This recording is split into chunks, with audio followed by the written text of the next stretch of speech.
Assalamualaikum warahmatullahi wabarakatuh. Apa kabar kalian? Semoga kalian baik-baik saja dan tetap diberikan kesehatan oleh Allah Subhanahu wa taala. Bantu channel kami dengan cara subscribe dan tekan tombol lonceng kalian. Terima kasih. Semoga kisah ini bermanfaat.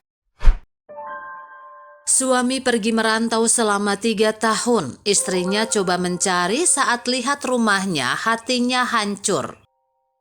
Aku telah menikah selama 7 tahun. Aku dan suami berasal dari kota yang sama. Karena kami berdua berasal dari keluarga biasa yang berada di kota kecil, situasi keluarga sangat mirip. Jadi pandangan kami berdua sangat selaras. Dia tidak kaya raya, tapi dia orang yang jujur, berkualitas, sangat layak dipercaya dan rajin. Ketika dia jatuh cinta dulu, dia sering berkata, "Saya harus menghasilkan banyak uang, dan kemudian saya akan memberi kamu hidup yang penuh dengan kebahagiaan." Kesungguhan dan cintanya yang besar sangat menyentuh hatiku. Karena itulah aku menerima dia sebagai suami. Belum lama ini aku hamil dan melahirkan seorang anak perempuan. Hidup masih sangat sulit. Tapi ketika anak perempuan pertama saya mulai bisa berbicara, ibu mertuaku mendesak kami untuk memiliki bayi lagi. Yang pastinya dia berharap aku punya anak laki-laki. Aku sendiri juga tertekan, tapi mungkin Tuhan juga mendukung kami. Untuk kedua kalinya aku melahirkan lagi, dan itu adalah seorang anak laki-laki yang sangat imut. Setelah memiliki anggota keluarga kecil lagi, beban ekonomi yang ada di pundak kami semakin berat. Meski kami serta anakku diperlakukan sama oleh mertuaku, bukan bias anak dan menantu, juga antara cucu laki-laki dan perempuan, namun sebenarnya kami sangat kesulitan menanggung beban hidup. Suatu hari tiba-tiba suamiku berkata, "Istriku, hidup kita sulit. Beban ekonomi keluarga kita cukup besar. Aku dengar di desa lain ada orang pergi kerja keluar kota. Penghasilannya tinggi, stabil. Saya juga ingin pergi bersama mereka untuk mendapatkan sejumlah uang untuk membiayai keluarga." Anak laki-lakiku masih berumur 1 tahun. Kali ini dia mau pergi selama 3 tahun. Aku benar-benar tidak setuju. Tapi tidak ada cara lain. Aku harus menganggukkan kepala, membiarkan dia pergi untuk mencari nafkah untuk keluarga.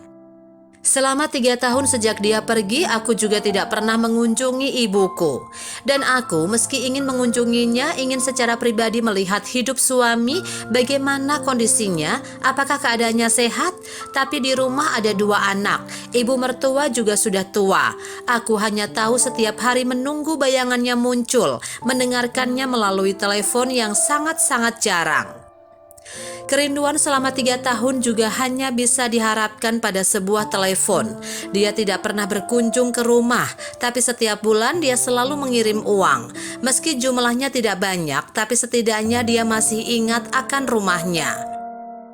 Waktu terus berlalu, kedua anak saya sekarang lebih besar. Mereka juga mulai pergi ke taman kanak-kanak. Semua biaya juga meningkat, apalagi penyakit ibu mertuaku kambuh setiap hari. Dia harus minum obat setiap hari. Uang yang dikirim tidak cukup untuk membiayai seluruh keluarga. Jadi aku meminta orang untuk memberi aku pekerjaan di penitipan anak, mencari penghasilan tambahan untuk menutupi kehidupan keluargaku. Anak kecilku sering bertanya kepadaku, "Bu, ibu kemana aja? Kenapa ibu dan ayah punya rumah tapi jarang terlihat di rumah?" Suara anak yang polos itu membuatku sedih, tapi juga tidak tahu bagaimana menjawabnya dengan benar. Aku tidak ingin mengatakan apa-apa pada mereka, bahwa ayah mereka telah pergi lama. Dia telah pergi selama beberapa tahun, dan sejak itu belum pernah kembali lagi. Anak-anak kami bahkan tidak ingat wajahnya. Hal yang paling aku khawatirkan adalah aku tidak ingin anakku menjadi sedih, harus tetap tegar. Meski terkadang saya juga sedih saat memanggil anak-anak, melihat mata mereka, mereka ingin dipeluk dan dicintai seperti anak-anak lain. Suatu hari ibu mertuaku terlihat sehat, anakku juga sedang libur sekolah. Jadi ibu mertuaku diam-diam membawa kami untuk menemukan anaknya, untuk memberinya kejutan kegembiraan. Kami naik kereta api dan memakan waktu 2 hari, baru sampai ke tempat dia bekerja. Aku membuka telepon untuk memanggilnya, memberitahukannya kepadanya bahwa kami berada di kota.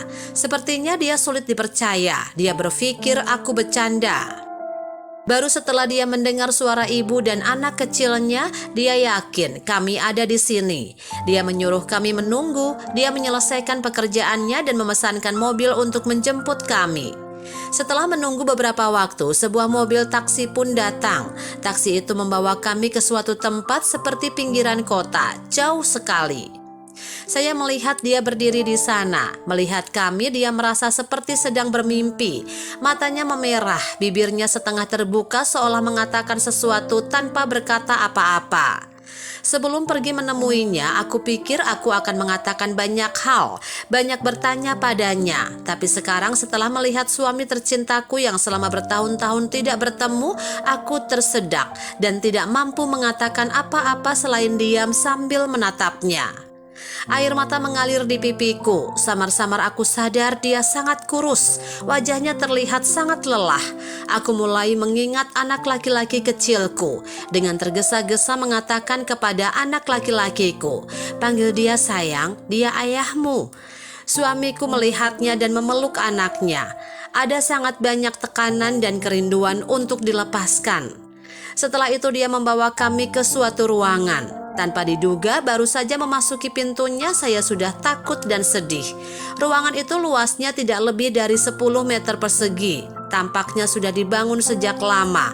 Dindingnya telah rusak dan retak. Perabotan di ruangan itu tidak lebih dari sebuah tempat tidur dengan selimut katun tua, kompor listrik, dan sebuah kursi. Bajunya masih di pojok, bahkan toilet pun sudah tidak ada lagi. Dia tidak sendiri, mungkin karena penghematan biaya dia berbagi tempat tinggal itu bersama seorang rekan kerja. Baik ibunya dan aku sangat terkejut oleh pemandangan di depan kami. Sungguh tak dapat dipercaya bahwa selama bertahun-tahun hidupnya sangat menyedihkan. Kami tinggal bersamanya selama sekitar 1 minggu dan kemudian sebelum pergi dia berjanji pada anaknya, tahun ini ayah pasti akan pulang. Ayah akan membawa mainan untuk kalian.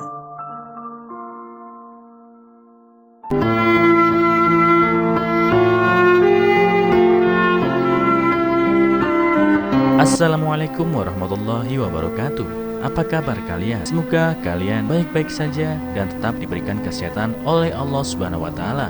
Bantu channel kami dengan cara subscribe dan tekan tombol lonceng kalian. Terima kasih. Semoga kisah ini bermanfaat.